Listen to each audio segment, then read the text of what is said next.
We have a brand new start line here at Catalunya Barcelona RX. It's moved from over the far side near the Joker laps to here on the back straight of the Formula 1 track. I have with me Kevin Hansen here with a yellow cap to match his yellow car. Kevin, we're going to have a wander around the track, but first things first, hairpin at turn 1.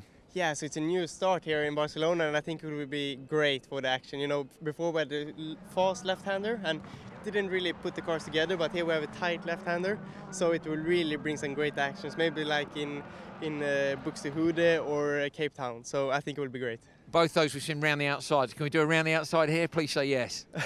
I hope to see some this weekend, so maybe Kevin is up for it again, maybe I'm up for it again. We will see. We'll see how the weekend plans out and how it is. Nobody knows how it will be into turn 1, so we'll see. Well, it is a Kevin specialty. Now with me also is Graham Rodemark, who is Kevin's #1 engineer and also spotter. Why do you walk the track with the drivers?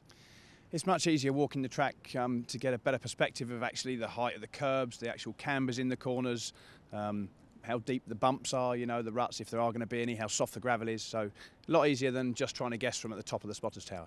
Right, let's go and get our feet wet, shall we? It's raining in Spain. So we've come up the hill from the first corner onto the first gravel section of the new track layout. And this corner here, Kevin, is absolutely crucial, isn't it? We've seen what a disaster it is if you don't get to the apex. Yeah, for sure. We saw it last year in Q2 with Ekström and Solberg running wide there for 2 laps. So on the wet, it can be really, really slippery. So and it's really different compared to the dry. On the dry, you can have so much grip here and get a great exit before the big jump. So it really is down to what it is on the weather. It creates some very big difference on the gravel. So we will see what it is for practice. It feels really slippery even now underfoot. We can see there's dust X in the mud, which is this dark coloured stuff, and that obviously doesn't really make much difference in the wet, or does it? Does it make it more slippery in the wet, the dust X? I don't think it does on a surface like this, no. I think this is just generally in the wet so slippery, it doesn't matter what you put on it or what you try and do with it, it is just like driving on ice. And if it dries out, at least maybe the dust X will help there. I'm not convinced it's going to dry out. Yeah, and if there rain hasn't washed it all away. We'll see. Kevin, jump next up here. It's fair size. How important is it to the lap? It's not that important. It's like if you have a big jump, sure you can make it, and if you have a short one, it's not really affecting. You just want to carry the speed you have from this corner, and it doesn't really affect your driving. So when you enter there, you have a small brake or you keep the throttle, and when you land, you have the same speed as you want in the right-hander. So it's not really affecting the driving so much. Right, let's see if we can keep our trainers clean, shall we? So Kevin, Joker lap here behind us.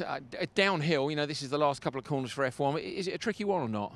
It actually is the same type of driving that you have on the normal line, so it's not that different. So it doesn't create a big mess in your head like in Hüljes. It's a completely different part of the track and stuff like that. So you can, if you do the normal line, you can understand the Joker how it is pretty well as well.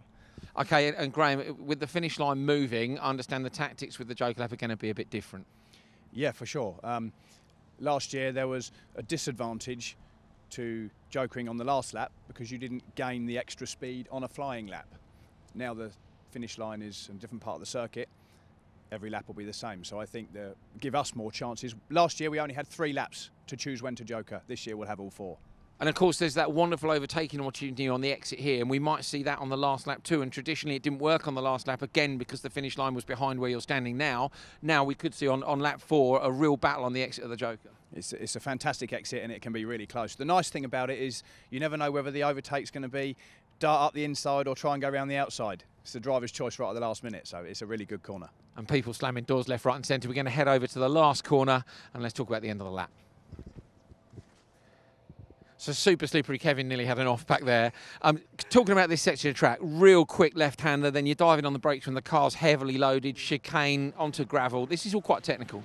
Yeah, the long left-hander is quite unique to this championship, and you have a long corner and constant steering, then on the brakes for a quick right, and then small time on the throttle again. I don't know why it is like that, but you can't keep the brake all the way here, so it's a small throttle and then brake again, and at the moment it's really slippery at this area.